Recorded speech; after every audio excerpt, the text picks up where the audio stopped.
What's up, and welcome back to Nowstalgia Pod, your weekly look at what's going on in pop culture. My name is Patrick Sheen. I am here with Dave Martinson. Dave, is it really the end of 2017 already? If you say so, man.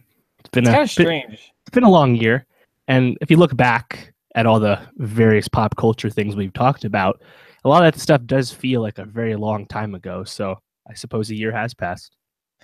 Yeah, this is simultaneously has felt like the fastest and the longest year. I feel like I say that at the end of every year, but with all I feel like Twitter especially this year has made my life seem very fast and very slow because there's constantly things I'm reading and looking at and watching videos of. Always consuming.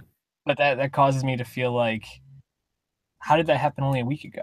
Like, it's so we're just to kind of jump right into it. We're going to be doing our review of 2017, the year in TV. Next week, we're going to be dropping our Star Wars review. Very excited to see Star Wars Episode 8. It looks like it's going to be fantastic. The reviews are like universal acclaim too. So if you're not hyped, get hyped. And then the following week, we'll be dropping our best of music and best of movies in that order. So if you want to catch all of that content, please subscribe down here. Go to soundcloud.com/nostalgiapod in order to get all of our past work. And if you want to hear more than what we're going to be talking about today, we talked about a lot of stuff that we won't be touching on today for best of TV. So definitely check it out. Why don't we look back at the trends of the year, though? So TV is probably one of the most evolving platforms in terms of how we consume media. What trend stood out to you for the year 2017 with TV? Yeah, I mean, we talk about peak TV all the time. It's a really popular buzzword that you'll see thrown around a lot. It makes you sound smart, yada yada. But what does that really mean?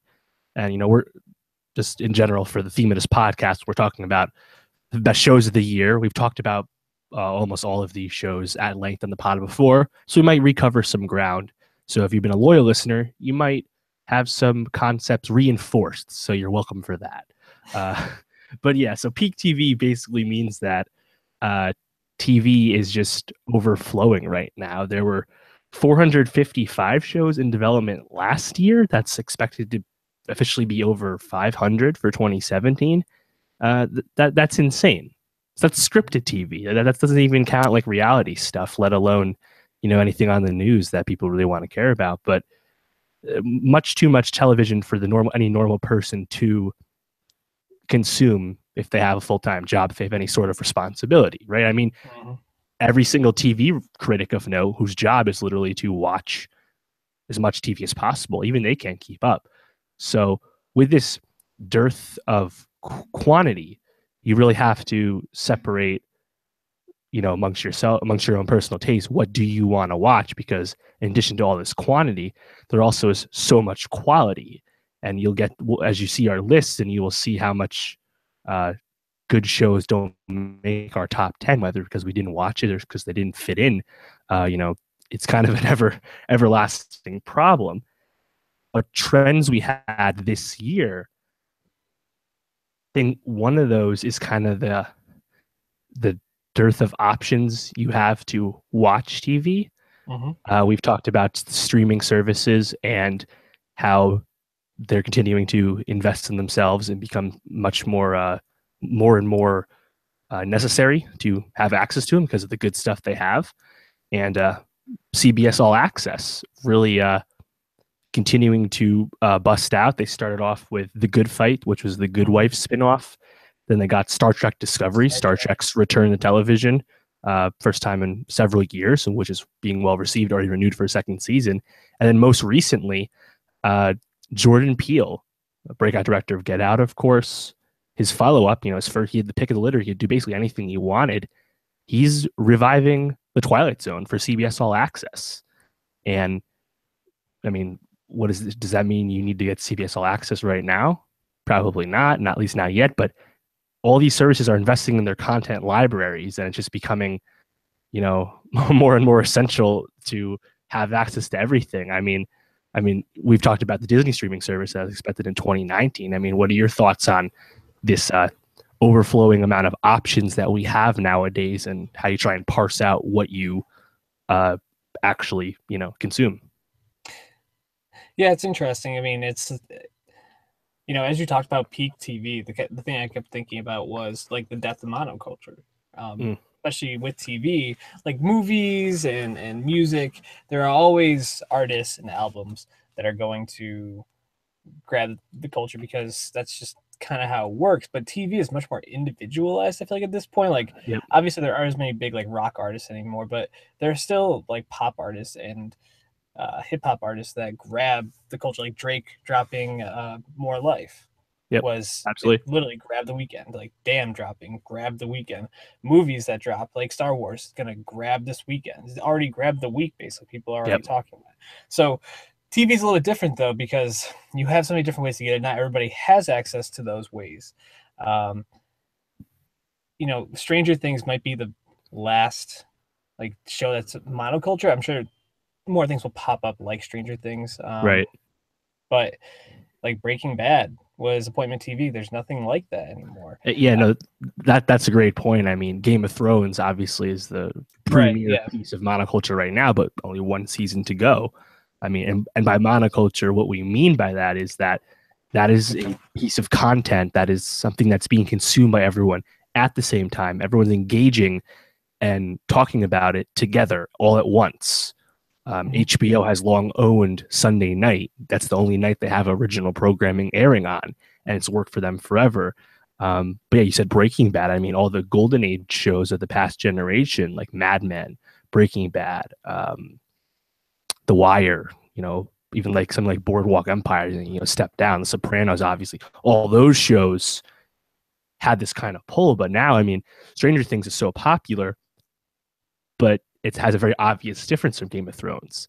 It's on Netflix. And how does Netflix release something? They release the whole season all at once. So, and you'll sense this theme with other shows that we'll talk about coming up. But when shows are on the streaming service and the full season is available all at once, there is really not that much monoculture because everyone's watching at their own pace. I mean, if you listen to Nowstalgia, which you should subscribe on YouTube, please, you know that I personally am not a big fan of binging something all at once. And Pat, you also like to space it as much as you can if you can help it. I finished easy, by the way. Nice. I still have only seen the first two. But what does that mean? That means that you might be missing out on some of the engagement, but also the conversation's so scattered, because everyone has their own pace. And I think, honestly, I don't like that because the legs of a show like Stranger Things, definitely, but even something like Mindhunter would be longer because people be engaging it at the same time. When a full season is all available all at once, sometimes that intimidates people and they'll get to it later, So these various options about how much you watch at once has definitely contributed to the lack of monoculture, no question. Yeah, and it like, to just pick on that piece a little bit more, it's also the kind of thing where as you get further ahead and people aren't as far ahead, you're kind of asking like, oh, have you finished? Have you finished? Have you finished? Our So spoiler phobia culture. Right, and I think it's actually like a good thing for culture websites and podcasts like us, because this is a place where people can find conversations about some of the things that they want to be talking about. But at the same time, in terms of like the normal person who just wants to have a conversation with their friend about it, they're not able to connect on these things as much anymore. It's definitely interesting. And to go back to your question about how you choose services moving forward, that's a question that I think it's going to have to be individual to each person. I think like the giants like Netflix, HBO, even Amazon are ones that you definitely should subscribe to. But as it becomes more and more niche, man, I don't know. Are we gonna be paying as much as a cable subscription down the line for these streaming services? I hope not. I mean, Amazon with their Lord of the Rings show, they're investing so much money in. What is the goal of that? I mean, Bezos and since left Amazon, Roy Price, they basically said that they wanted Amazon to have a Game of Thrones zeitgeist-like show. In this case, they literally got the show that inspired Game of Thrones, the George R.R. Martin and whatnot. It's a little on the nose, but that's the point of investing this much money into such a big show, to try and recapture that, buzz. But the 21st Century Fox deal with Disney that might be on again still hasn't happened. if that were to happen, Disney would own 60% of 60% of Hulu because they have a 30% stake, and so does Fox. And the rumor is that they would build their Disney streaming service around Hulu. So in a sense, that actually is kind of good for the average consumer because we kind of were already parsing in our mind that Hulu and the Disney streaming service would be two separate entities. Maybe there's a subscription tier to them, but if we're uniting the streamers, that might be good for the average person. Yeah, I mean that we talked a little bit about that, how there's going to be probably some like conjoining of these services down the line. Right. It's a little bit early to like know what that landscape looks like, but this is probably our first glimpse of something like that. Any other trends that you want to talk about? Yeah, I mean, so these are just some quick notes. We had the TV writers avoid a strike, earlier in the year. I believe it was in May. Right. And basically, that kind of ties into what we've been talking about. Basically, TV has evolved so fast, both how you watch it, the length of seasons is much broader now than it used to be. The old network ways of a 22 episode season of this, same episode length. All that's very changed, and so thus residuals have changed. What makes a full time writer? All these things have changed, so writers had to be compensated more, and not all their demands were met. It's a much more modern bargaining agreement, basically. So that's a good thing to keep an eye on because we should see more of these disputes coming as everyone updates their labor laws. So keep an eye on that as the industry keeps up with the way the industry actually works. Also, nothing that necessarily started this year, but something that's very prevalent this year was the identity of the season of TV. We always talk, we do this all the time. We talk about like Fargo season 2 has its own identity. Not so much talk about Fargo, but each season Stranger Things has too. Right, and Stranger Things is not an anthology like Fargo, but Stranger Things 2 is its own identity. I think Ryan Murphy kind of really pioneered this with American Horror Story, again, an anthology, but the identity of a season, Game of Thrones season 7, very prevalent these days, and I don't expect that to go away. And the last thing I wanted to mention, which is I'll get into it more in more depth shortly with one of the shows, but talent, specifically Hollywood talent, flocking to TV, the age of peak TV, both following the scripts and following the great writers. That's only just begun, and it's going to continue to happen as big actors like Jeff Daniels and Godless openly say that the best scripts, the best work is on TV these days. So yeah, it's kind of crazy. I was like thinking about on my drive home today, my favorite TV directors, my favorite like movie directors. And I feel like there's a lot of really great up and coming movie directors right now. I mean, like Ryan Coogler comes to mind as like someone who's just about to skyrocket and become unstoppable. But I was thinking Damien like Chazelle. Yeah, but I think like David Fincher, who's making Mindhunter, he's more of movies, but he's coming to TV. Yep. Sam Esmail is a known Fincher like follower, and like, but then it's like David Simon, Damon Lindelof, like these people are making shows that are at the quality of TV, which is something that has only been like a recent development within like the last like 5 or so years. Right. And that David O. Russell show with Robert De Niro and Julianne Moore, big time movie director and two huge movie stars, since canceled. But again, like that's the thing we're going to see in Big Little Lies, Jean-Marc Vallée, Young Pope, Paolo Sorrentino. Like those are movie people coming to television, and it's not going to stop. So why don't we look back at our list from last year? Do you have yours right there? Why don't you run through it real quick? Yeah, real quick. So 2016, I watched less TV than this year. So I think I have a much more robust list this year. I just counted up the series I watched. I've simply just watched more in 2017. Right. But anyway, 2016, I counted down from 10. The Night Manager, Better Call Saul, Easy, Silicon Valley, The Last Panthers, Stranger Things, Game of Thrones, Mr. Robot, The Night of, and Atlanta. It's a little bit of revisionist history right here. I don't know what you're talking about there, dog. What are you talking about? Check the Nowstalgia receipts. I believe that end of last year you had Westworld on there, House of Cards season 5, which was the second best season of House of Cards. Yeah, and then What was the last one? I can't remember. Oh, it Daredevil. was Daredevil. Yeah.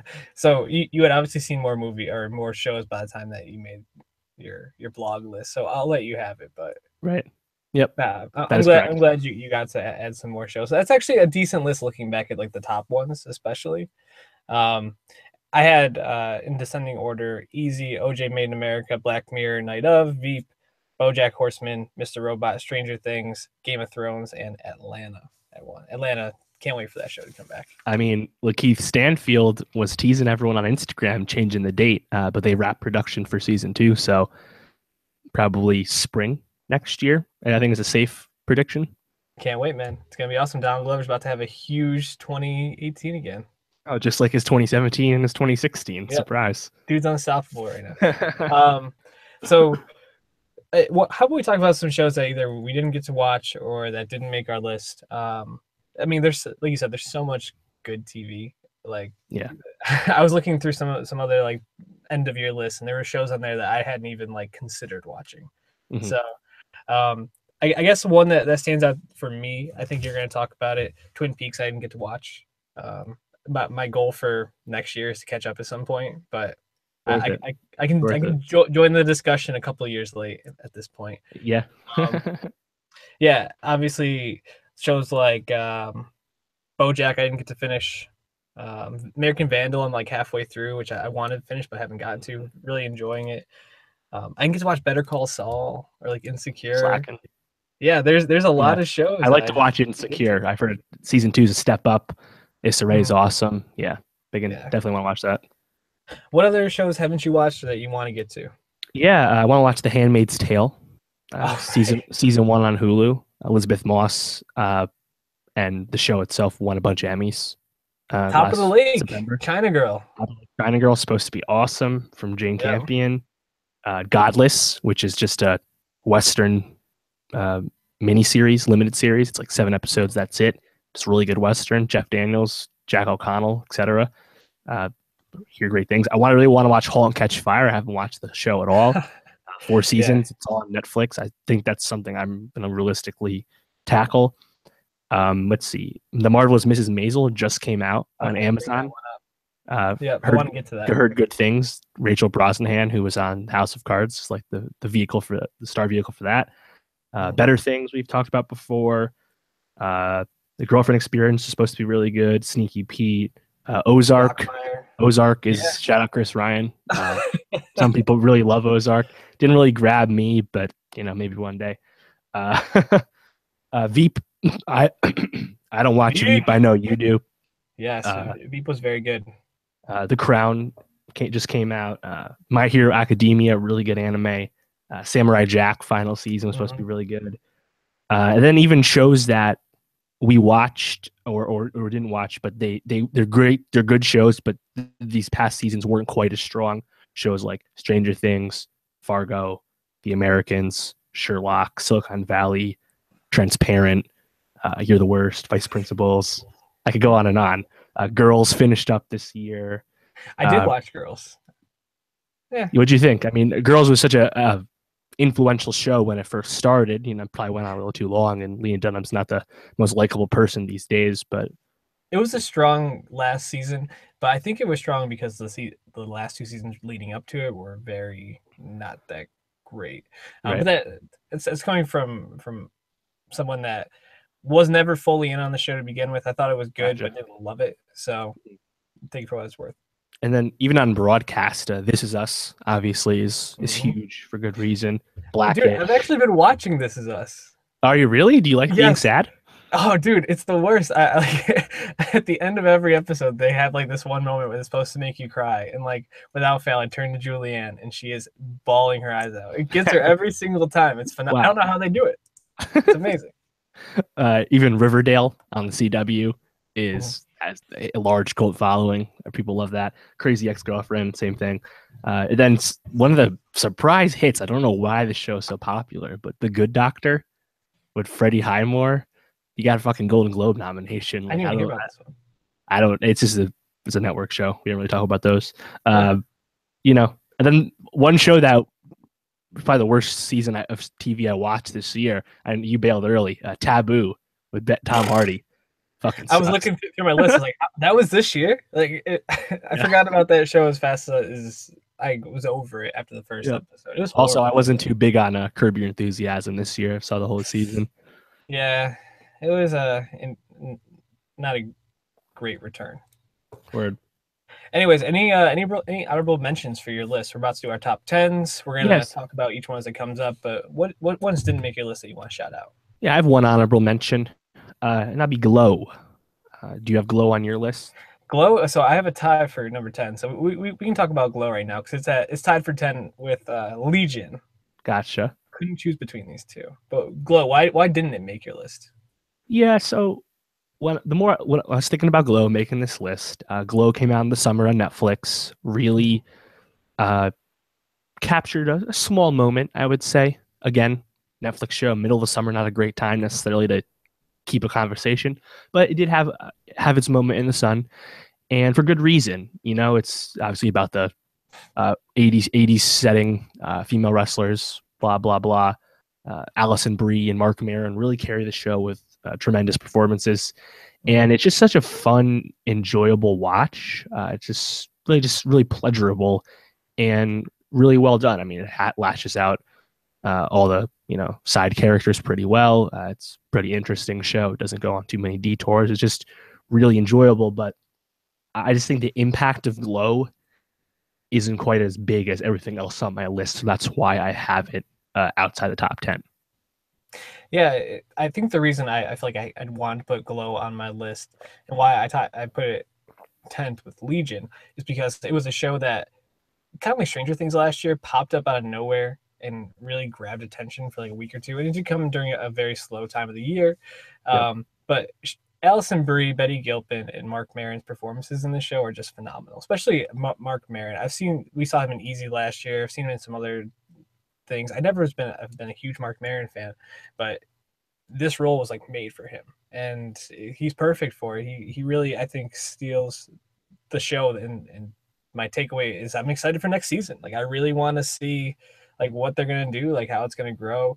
I think anything that leaves me wanting more is something that I want to definitely give some acclaim to.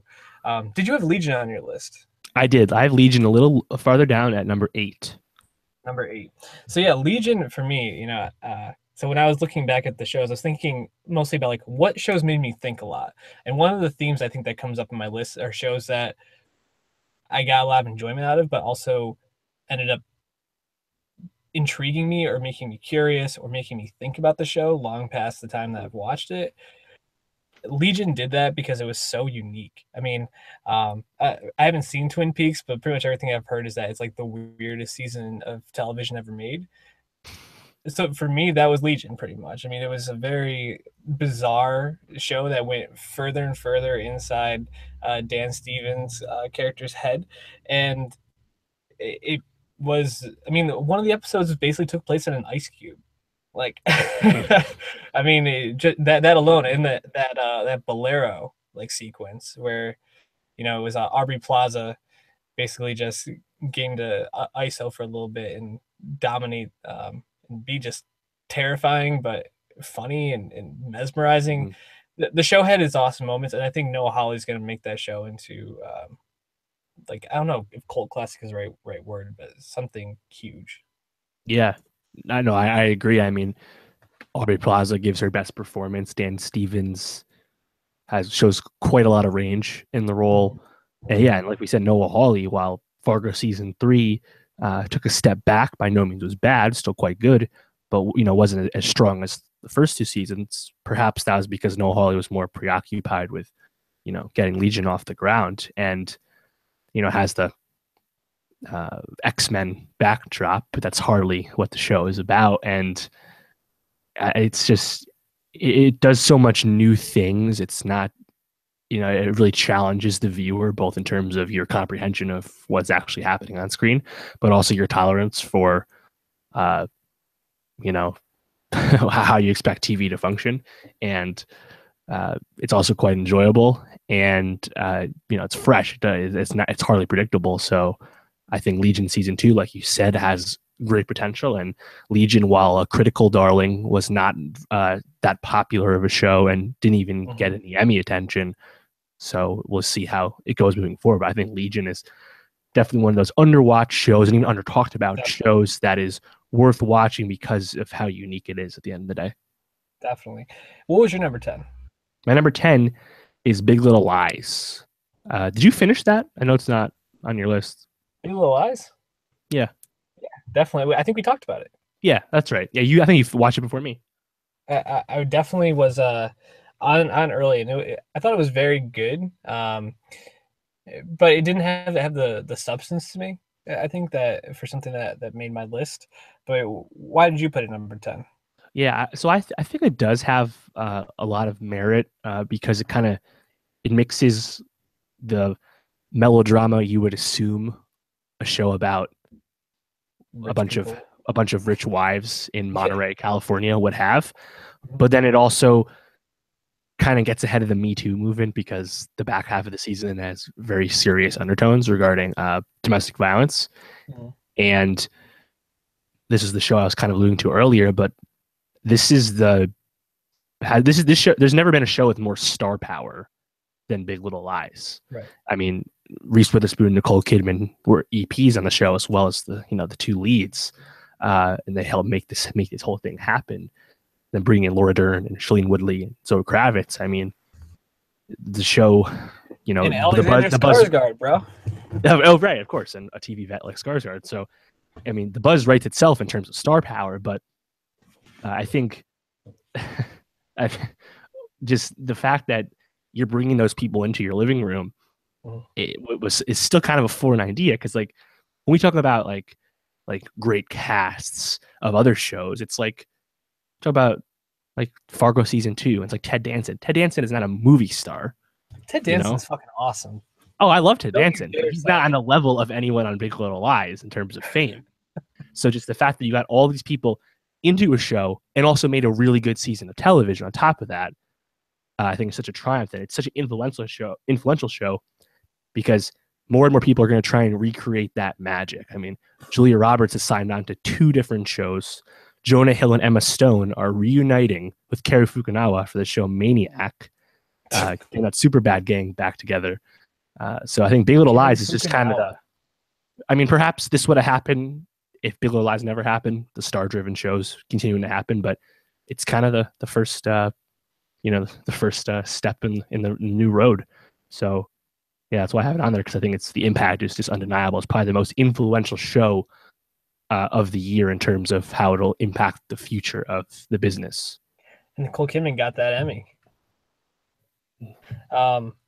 Yeah, Big Little Lies. I think for me it was more just fun. It was kind of like bubblegum. Like I liked chewing it. It was pleasurable, but in the end, I didn't end up taking as much away as you did. But looking at the impact it'll have on the larger picture makes a lot of sense, and I think that's definitely deserving of getting recognition on this list.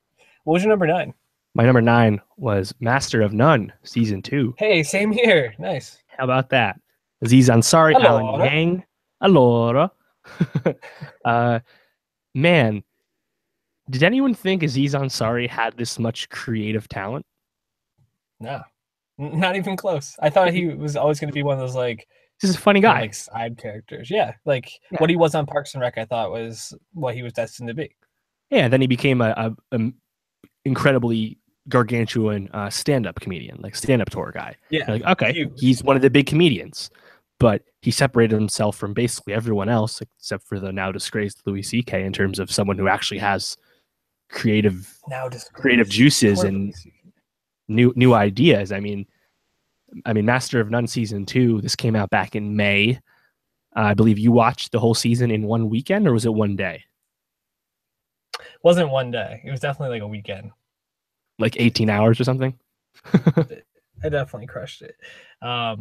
Yeah, I mean, the thing I think I really like about Master of None is it's just so unique and it's diverse and it takes chances that not many other shows take, like the episode New York, I Love You. Yes.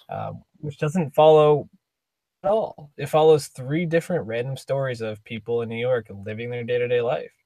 I mean, it's shot beautifully. The first episode is in black and white in a little town in Italy. Um, there's not only different races and cultures, but gender and sexuality and how that interplays within. It's just really phenomenal and culturally sensitive and well done. And there's not a lot of other shows like it on TV. No, definitely not. I mean, yeah, you said it, in terms of being a modern multicultural show, the writing for Thanksgiving was awarded at the Right. Emmys. That was the episode with Lena Waithe's character, coming out to her family. Was it Angela Bassett was a guest star? Mm-hmm. Excellent episode, one of the best episodes of all shows of the year, no doubt.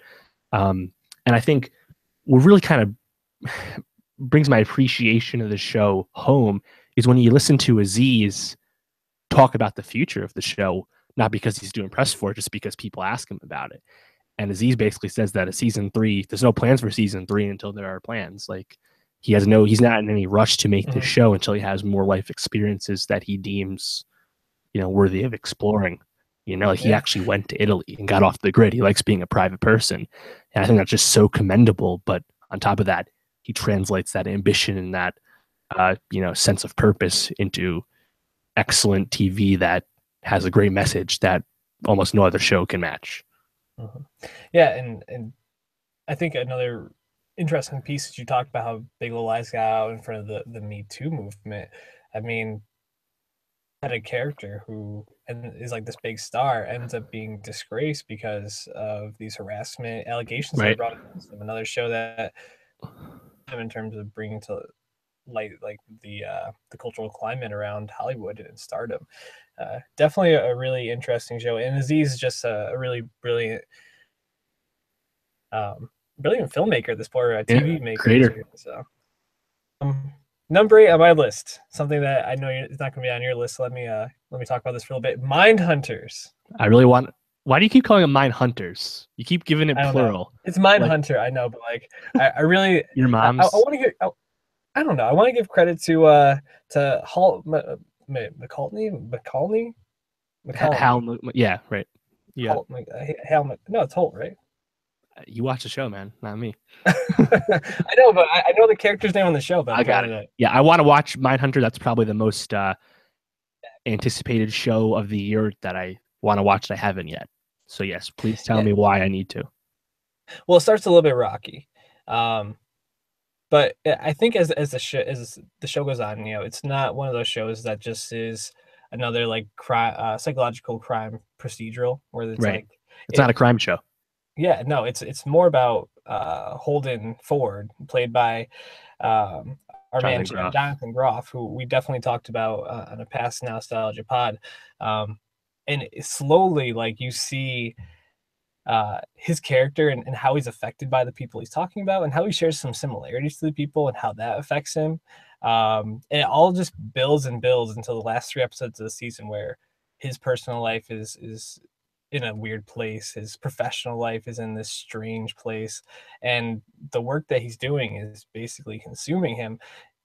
And all climaxes with maybe my scene of the year. I'm not sure, but the way that Led Zeppelin's In the Light drops in that final episode, and he goes back and is talking with Ed Kemper, and just like the tension of that scene, I literally think about it at least once a week. It's was just a stunning moment of television that I think it could go higher on my list, but I think that just speaks to how strong the rest of the year was, that this is only number 8. Sure. Yeah, definitely. And that actor is Holt McCallany. Yes. Right. I have it written down, but I cannot read my own handwriting, so that's good. Also, Anna Torv plays Wendy in the show, and she's fantastic. And Fincher and he's just a masterclass in right kind of film. So of course, definitely check Mindhunter out. What was your number 8, Dave? Yeah, no, I want to. I think that I'm getting to it soon. Don't you worry. So what was number 8 for you? Oh, right. What about number 7? Number 7 was a show you did not watch. Better Call Saul, season 3. Why should I watch that show? Well, Vince Gilligan, his touch, obviously Breaking Bad. He's such a meticulous filmmaker. There's really no wasted frames. There's no wasted scenes in either of his two shows. But Better Call Saul season 3, I think really, I think it's much more engaging than season 2. I think that was kind of a criticism of season 2, that it was a little Mhm. indulgent, a little dull to the Yep. average viewer. But season 3, the relationship between Jimmy and Chuck, Bob Odenkirk and Michael McKean, really comes to a head in this season. And the episode Chicanery is one of the best episodes of the year. And Michael McKean's performance throughout the whole season is amazing. That's probably one of the biggest Emmy snubs of the year. I think it's just such an engaging show, and the performances are just so stellar. Vince Gilligan's touch is so immaculate that Mhm. if you've enjoyed the plot of Better Call Saul, if you like those characters, this will increase your appreciation of those characters, because I think this season is just so meticulous and the writing is just so immaculate, and there's really nothing bad to say about it, you know, unless you're someone that needs constant, action in your face, Right. Yeah, I think that was my biggest criticism of Saul the first 2 seasons, was it was just slow. It felt slow at times, even though there maybe wasn't as poorly paced as I felt like it was. I think just compared to especially like the last couple seasons of Breaking Bad, and then you jump into Better Call Saul. Like It's very Breaking Bad different. started off slow too, and then it became very quick. I'm definitely gonna catch up and get on Netflix. Was there anything about this season other than the Jimmy Chuck relationship that you felt like really bumped the show up to be, I mean, number 7 on the list of really great shows for you? Yeah, what's his name? Nacho has some good stuff. He's one of the new characters. Nacho. Yeah. Of course, Jonathan Banks, Mike Ehrmantraut's still very present in the show as well. Mhm. But the stars of the show of that season are the Jimmy versus Chuck for sure. Yeah. Do we know how many seasons this is going to be? I don't think we do. There's at least one more Interesting. coming. So Cool. this is a show that I'm could looking forward to go catching. as long or not as long as it wants, because I think the plot is very much secondary to what makes it good. But at the same Yep. time, we have that awesome plot connection to Breaking Bad, and we have those black and white future scenes of like Jimmy in the mall. So Mhm. there's a lot to Better Call Saul, and you can like so many different things. So something that I'm going to guess is on your list. My next show, my number 7 show, The Deuce, David Yep. Simon's baby. Where did it fall on your list? Number 5. Number 5. So not too far off. Uh, yeah, The Deuce. I mean, we talked about it a lot. I feel like on the pod. So I don't know We did. if there's anything new to really say about it other than the David Simon is a master of creating uh, a feeling for you. Like you're Mhm. going into a place when you watch a David Simon show, and I think he does that by getting amazing performances out of characters, not of people. I mean, like James Franco. I feel like he's someone that's had some really great moments in the past, but this year with Disaster Artist, which I can't wait to see, and his performance on this, I mean, this has Yeah. to be his best like acting year by Oh, far. no doubt. Yeah. He's great. We've talked a lot about Maggie Gyllenhaal's character, the best character on the show. Mhm. Also, an amazing performance. Yes. Um, yeah, I mean, like you said, Simon really is adept at taking you to a world, and in this world, the rise of pornography in Times Square back when it was not as touristy and cliche Instagram as it is today. Um, we've talked a lot about the show. David Simon, George Pelicanos, true, Mhm. crime writer, really famous. But I mean, Simon, this is his first show that's getting a second season since Treme, so it's been a minute.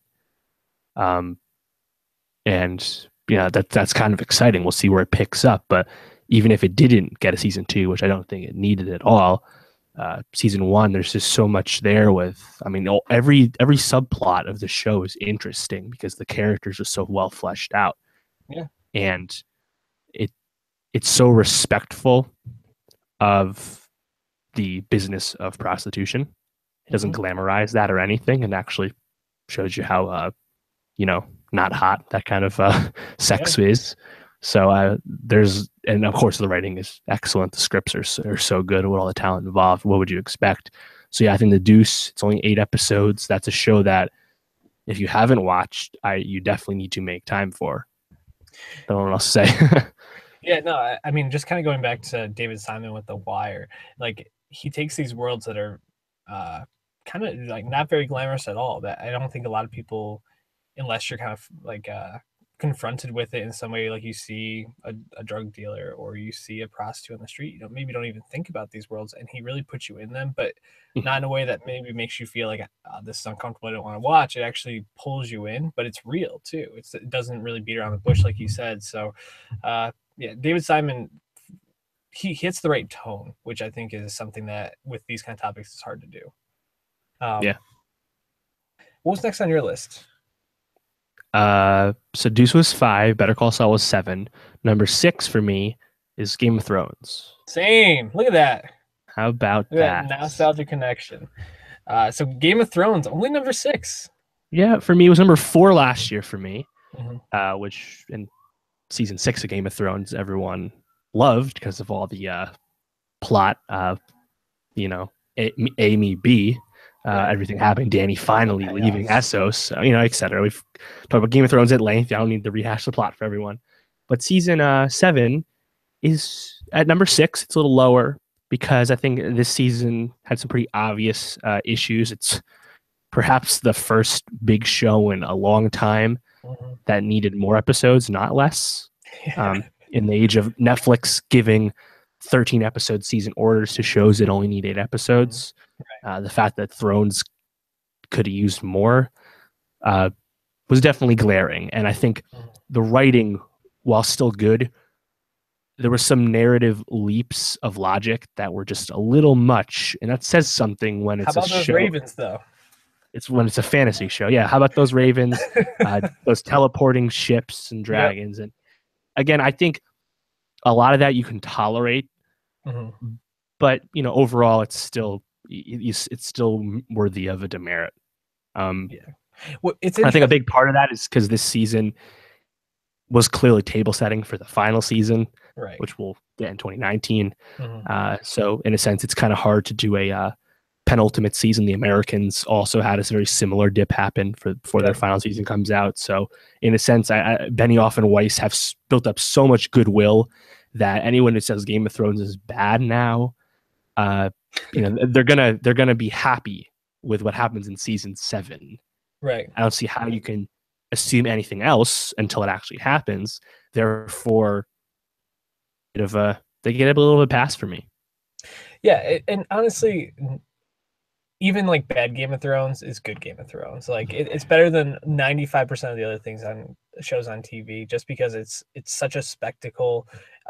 They've built up so many characters, and you're invested in so many characters and storylines, and it's just like I was thinking back to like Loot Train Battle, which still might be the worst battle name of all time. The Spoils of War, amazing episode. Yeah, like these episodes are still episodes that I remember and think about. It's interesting though, because when we talk about Game of Thrones for this list, we talk about like why we put it down so low instead of why higher. And I think that just speaks to the quality of the show. It's been such a juggernaut that the fact it's 6, it's like, oh, what an off year for Thrones, but it's still phenomenal. Exactly. Yeah, number 6 for me was Thrones. Number 5 for me, a show that I don't think you've watched, The Good Place. Speaking of Ted Danson. I mean, yeah, so it's funny. We didn't talk about it on Nowstalgia Pod because I haven't been keeping up with it as it's gone along. So like I've caught up weeks or even months later. I didn't watch it when it originally came out. Actually, friend of the pod, Sean McKenna, turned me on to it, and I was like, yeah, maybe I'll check this out with my girlfriend. We both loved it. Season 2 came out. We've been a little bit behind on watching the show, but man, it is so much fun. But and like none of it feels like it should work, but somehow it all does. Like I don't want to give anything away, but there's like a major reveal in twist season 1. Reveal at the end of season 1, and then season 2 picks up, and it kind of starts where like they start restarting at the same place almost every episode, but it actually works. Like at the point where you're not like annoyed with it, it's actually pretty interesting to see how it goes. Ted Danson's character is like much more unleashed in season 2, right? Yeah, well, so the premise of The Good Place, at least from the beginning, is that they go to heaven, and they're basically these people in heaven, and they're figuring out like, one person isn't actually supposed to be there, and they're trying to like figure that out. But Ted Danson's character is an otherworldly being. So like he's not supposed to really have emotions. He's not supposed to think about things in an emotional way. He's supposed to be very logical and just like doing his job. But in the second season, with the way things change, he gets to have that emotional side and have these moments that you wouldn't expect a character like him to have. They have an all-knowing robot that like can bring anything to them that they want. Sounds like heaven. Yeah, well, it's played by Darcy Carden, and I shouted her out on my Twitter because she is fucking amazing in the second season. And there's like just so many things to like about the show. It's fun, it's lighthearted, but it's also meaningful. And I don't know, like I said, that's kind of what I've looked for in my shows this year, things that make me think, but also make me enjoy watching. And this show hits all those notches. That's on NBC, right? NBC, check it Yeah, out. so that's like the only broadcast show on our list, I believe. But This Is Us, Good Place, probably the two best shows on broadcast, and Good Place is from Mike Schur, who worked on The Office and co-created Parks and Rec. So quite the comedy pedigree. Yeah, he's just really good at making comedy TV. Yep. What was number 5 on your list? Number 5 was The Deuce for me. The Deuce. What was next on your list then? Number 4 was a show that we haven't seen the finale for this season, Mr. Robot, season 3. Mr. Robot came in at number 4 for me as well. Yeah. Nice. I mean, we didn't get to talk about this since, but have you seen episode 7? I've seen all 9 so far. Finale tomorrow. Maybe no, it's episode 8. I'm sorry. You know, at the end of episode 8, which is Don't Believe Me, probably my favorite episode of the season. That scene where Elliot's goes to the door and Angel's on the other side.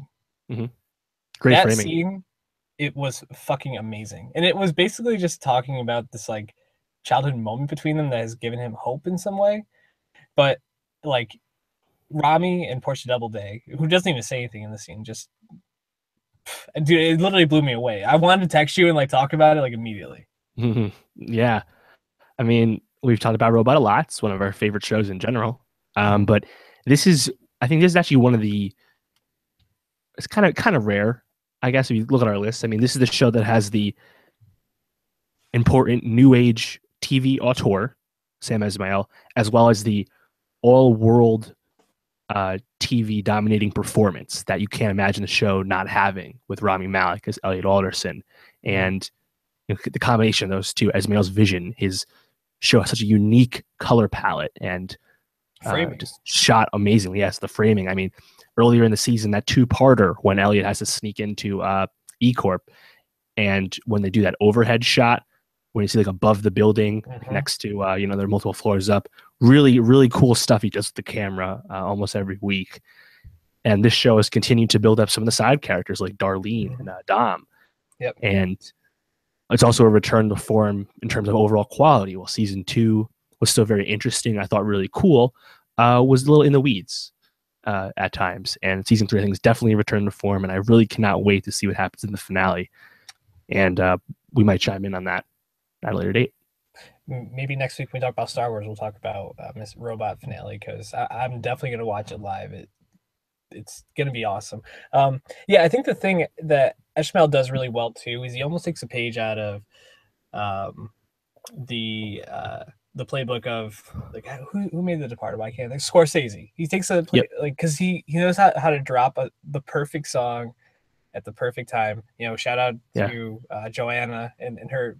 Yes, the rock set, Listen to Your Heart, amazing scene. And he knows how to drop. Like he had Robbie Rob, Bill and Ted's Amazing, or whatever. Excellent Adventure. Excellent Adventure, yes. I Can See For Miles, or whatever the name of that one was. That for that scene, it just was see, I'm getting all worked up because I'm getting so excited thinking about these scenes. That's what Mr. Robot does. Definitely check out Robot from the first season. You can't just jump in at any point, but it's worth it. Definitely worth it. One of the greatest performances on TV going right now is Rami Malek too. So there's a lot to like. So the next one I have on my list, Rick and Morty. Did you watch Rick and Morty? I have not watched this show. It's not that many episodes. I'd like to get to it at some point. Just came this season. They were on an 18-month hiatus, almost 2 years. Finally came back. But yeah, I mean, I think you got to take this show back from all those dorks with the McDonald's fiasco. So tell Yeah. me, tell the people why Rick and Morty is a critical show worth watching, why it's a cartoon worth caring about. So in the same vein as BoJack, it has funny moments, but the show is really more about like the psychological and the emotional side of these characters. So it follows Rick Sanchez and Morty Smith, who is Rick's grandson, and Rick is this mad scientist, and they go on all these adventures throughout the universe. Um, it's voiced. Both characters are voiced by Justin Roiland, who is also a main writer and producer of the show, along with Dan Harmon, who created Community.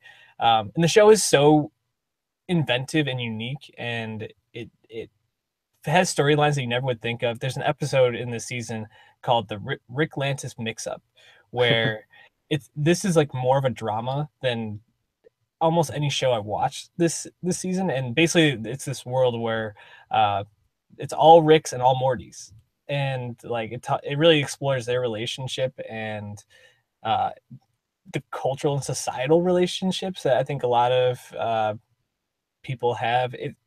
It's getting a lot of acclaim, and I would put it probably in the top 5 for just TV shows, like episodes I watched this year. Mhm. Yeah, and it's just really the episodes that are fun and funny, like Pickle Rick, stand out, and the episodes like that are deep and moving really stand out. So definitely check out Rick and Morty. It's a very fun watch. I What will. was I, number I three want to. on your list? Yeah, number 3 is a show I believe is also on yours. One of the oldest shows of the year because this came out or started in I believe mid-January. A show that we've hyped up for some time, The Young Pope. Jude Law, Sex Pope. Hell yes. It's on HBO, but it wasn't an HBO original. It came over from was it Skylandic IT. I forget which European show, but it aired in Italy first because Paolo Sorrentino, the Italian filmmaker, very famous. I haven't seen any of his works, but there's a lot of pieces about that if you're interested in his stuff. But yeah, he brought this wonderful show, which is just so idiosyncratic. And of course, Jude Law anchors it with this amazing performance that was honestly very underappreciated. But the show is just unlike anything else on TV. And then it gets very personal and deep by the end of the season. It's a joy. I was just so it came in at number 2 on my list. I was describing it to our friend of the pod, Sean McKenna, and he was like, "Should I watch this?" And I was like, "Honestly, dude, like the first like 4 episodes, they're good, but like you kind of think he's a dick, and it's hard to root for him. And then like something happens Right. around like episode 4, where like you really start to see him shift, and it starts to become so meaningful and touching. And Mm-hmm. talk about like scenes that you remember, like the Africa speech or his smile speech at the very end, like those are like those are things I go back to regularly to watch and just like think about life. And I mean, on top of how beautiful, Sorrentino's filming is, it's a really moving show. So I definitely think it's worth being this high on both of our lists.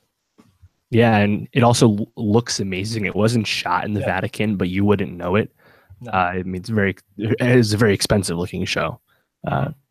Yeah, definitely watch this. Again, it's a show that was not that popular, but it's on a lot of critics' lists, and it's on it for a reason. It's does stuff that other shows don't do, and it's tough to really get into what that is without really spoiling anything. And it's I don't want to spoil it for anyone because it's not super popular. But yeah, this is definitely this is still like The Deuce, where I mean, if you didn't watch it because it wasn't that buzzy, change that because there's just so much into it that's so important.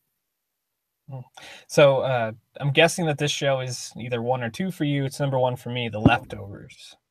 Number 2, man, I fucking love The Leftovers. I'm so glad you caught up. Give me your thoughts on it. I caught up the whole series in like 3 weeks. Way too quickly. Yeah, yeah. I basically ran season 1 right back into season 2, more or less. It was an easier show to catch up on because it's only 28 episodes total. Obviously, season 3 aired.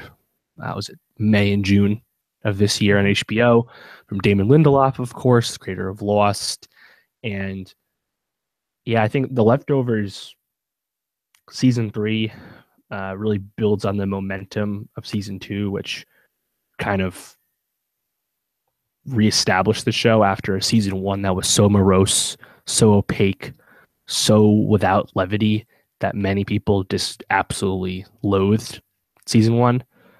Season two, especially by the end, well, I mean, they go to Jordan, Texas, and change of scenery, much more interesting visuals. Yep. The characters continue to get fleshed out, and then by the time you get to, was it episode 8, International Yep. Assassin, an episode that's Oh my just God. so insane. And so I'm so happy it exists because Yes. season 3 gives you a sequel to that in was it episode 7 of season 3, the Man on Earth, what was it called? Yeah, the most powerful man on earth and his twin. Yes. I mean, that writer's room and Damon Lindelof, they get so much credit just because so creative. It's not just that they have great performances. Obviously they do. Carrie Coon, Justin Theroux. Carrie Coon's performance as Nora Durst is a pantheon performance for television. But the writers really get a lot of credit because the way they make you care about these characters, but they also do everything that's so unpredictable, and I find the show so personal, especially by the end, and it really makes you question a lot of stuff. And it's an easy comp, but when I watched it, and I read a lot, I engaged with a lot of criticism as I was catching up on the show, trying to catch up with how people thought as I went, and I was like, wow, this is the anti-Westworld. It's literally the opposite. There's not a lot of plot. There's not a lot of exciting things happen. And what they do have is intriguing characters that have arcs, something Westworld was totally without in season 1. And Leftovers Reddit isn't like, how did they depart? Are we going to get the answers? Of course you're not getting the fucking answers. You should have known that from the start. And people that stick with Leftovers are smart enough to understand that. And then in the Book of Nora, the finale, when Nora drops a bomb on Kevin at the very end, and Kevin's like, I believe you. And then it's like, oh shit. Do I as the viewer, do I believe Nora? That changes no matter who you talk to. And I think that makes it such a beautiful way to end the show. Right. And the thing is, if you think about it, because it was like that final episode for a show that was talking about, 2% of the world's population leaving and basically how people deal with their reactions to that. And she's talking about this like this huge, like, I don't know, like you said, it's a bomb. And it's not really even about if you believe her or Kevin believes her. It's more about like, this is a show about you. It's about like how you deal with these situations, how you trust people, how you understand grief. And it's perfect ending. It basically tied up all the other characters before as best as they could, and the ones that you really cared about. And it brings you back to the two main characters and says, this is what it is, and we're gonna let you figure it out from here. And that's why Lindelof is such a fucking genius, dude, because he literally ended the show that shouldn't have even gotten this far with like perfect, most ambiguous ending, or it could be the most non-ambiguous ending depending on how you take it. Right. Yeah, I think The Leftovers, middling season 1 is included, it's one of the greatest shows of all time. I think that's pretty consensus at this point. Yeah, at least among critics. Yeah, and Damon Lindelof is adapting Watchmen right now for HBO. We don't have an official season order on that yet, but he's working on it. And by golly, is that exciting just because of, his reputation as a creator. I mean, simple as that. I mean, I really am happy for him too, because he got a lot of shit pretty unjustly over the way Lost ended. Because Lost was kind of the anti-Westworld. It was a show where people only cared about the mystery. And, it was the original watercolor show, et cetera, not to, retread on Lost, but the fact that he was able to... Did Lost make your list? I've never seen Lost, to be honest. He's able to redeem himself with something so fantastic. And personal. Yeah, exactly. And I mean, if you appreciate writing, if you appreciate acting, this is probably the best show of the year for that, and worth catching general, because again, it's one of the best shows of all time. What is your number one show of the year, though, Dave? My number one show of the year is Twin Peaks. Tell me why, Dave. I haven't seen it. All I hear is that's super weird. So Twin Peaks and Leftovers are the two shows that I watched from start to finish this year. Obviously, Leftovers had 3 seasons. Twin Peaks had 2 other seasons that came out in 1990 and 1991, or is it 91, 92? 1991, I believe. And they've been on Netflix the whole time. And it came back with an 18 episode Twin Peaks The Return, season 3. And it's from David Lynch, who I haven't seen any of his movies, but you might know Mulholland Drive. Justin Theroux is in that. He's actually in one other Lynch movie. And his reputation as just a very weird filmmaker. He does a lot of unique things, just unexpected, really avant-garde. And Twin Peaks in the 90s, Andy Greenwald, a critic we're a fan of, it's his favorite show. He kind of grew up with the show, but watching it, this past August and September, I totally can understand why people loved it back then, because it has all these side characters and all these plots, and it really changes from season 1 to season 2 in terms of what it's about. It starts out as a simple mystery: who killed Laura Palmer? You might have seen that on T-shirts, kind of a meme at this point, and it really evolves from there. And season 3, something that we never thought would exist, and I gotta say I just got into it, but 26 years later, dude. Crazy. Yeah, it's ridiculous, and you got a lot of the actors that were still alive back, almost all of them basically, and Kyle MacLachlan, I forget how you say it. He basically plays 3 different characters on the show, and it perhaps is the pound for pound best performance of the year, because he does 2 performances in particular that are so different, and it just shows how much talent he had. And I mean, this show, 18 episodes, is very indulgent, very idiosyncratic, but the plot is so intriguing, sometimes so nuts, but it's not like there's like blowing up shit in fast. It's not like it's not like you're watching Fast and Furious, the show. It's not nuts in that regard. It's just like weird things that you don't understand how somebody thought of this up to make it into a show.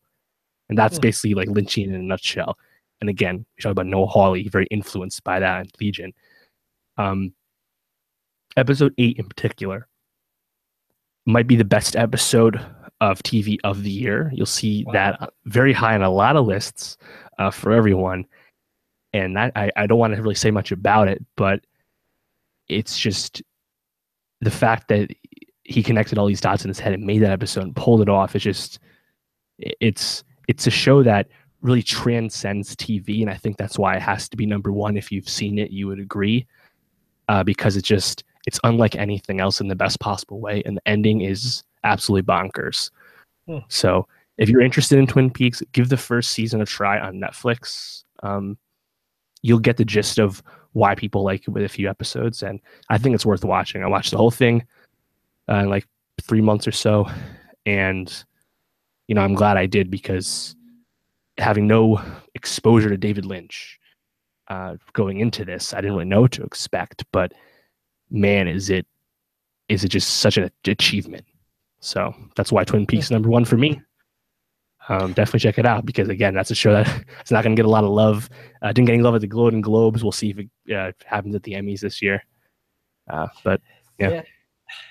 It's a show I really want to get into. I just got to make the time for it, and it's on Netflix now, so no excuses. Yeah, season 3 was on Showtime, so I don't know if that'll ever get to Netflix, but the first 2 seasons are still on Netflix, and you can you'll definitely get a gist. There's a lot of cool stuff in those first 2 seasons. But yeah, I mean, I made a decision to watch Twin Peaks and Leftovers to end the year, and this year I'm looking at probably starting *Halt and Catch Fire* soon. But yeah, we'll see. I mean, if I start on some backlog shows early, we'll see. I mean, first show of note coming out next year is American Crime Story. That's not till mid-January, so maybe we'll have some time. The Bachelor late comes winter. back January 11th. So yeah, I don't think I care about that anymore. But you had a brief run with it. Yeah, I'm happy. I get it. Right. Definitely. Well, we're gonna wrap up there. I think we went a little long in this episode, but it was worth it. There was a lot of great TV to talk about. So yeah, we'll be talking Star Wars next week. Following week will be end of year music and movies. Drops the rating and review on iTunes. Subscribe on YouTube. Find us on SoundCloud.com/NowstalgiaPod and on Twitter at NowstalgiaPod. You can also find Dave at Martin Swagger and me at Sheeny World Peace, where we talk about all these shows and more. Any last thoughts for the people, Dave? Yeah. In addition to Star Wars coming out this weekend, we got a bunch of music coming out, namely Eminem, Brockhampton, Nerd. So there's a lot out on Friday, but those are the big ones. I think Nerd in particular, it's their fifth album, first since 2010. It's probably the most intriguing. Shout out Pharrell. And of course, I love Brockhampton, Saturation 3, their third album of the year. First two are amazing. If you haven't listened to Brockhampton yet, please change that. It's the last one. They say it's their last album as a group. They're probably gonna break up for now and go solo, which is what happened with Odd Future. So, I mean, they went. I'm seeing them in Boston in February. They went from playing at Middle East downstairs, like the smallest venue in Boston, to playing the House of Blues 5 months later. So pretty yeah. big rise. Yeah. And then Eminem's ninth album, Revival, comes out. That track list is fucking atrocious. The singles that have come out are horrendous. I expect if there's one good song in there, I'll be impressed. Let's put it that way. Well, I'm definitely going to give Nerd a listen. Maybe I'll get to Brockhampton. Maybe we can talk about it before Star Wars next I mean, start with Brockhampton's first album of the year, Saturation. Start there. There's great stuff. Let's talk about next week and for the end of year stuff. But we will catch you all next week. Peace out.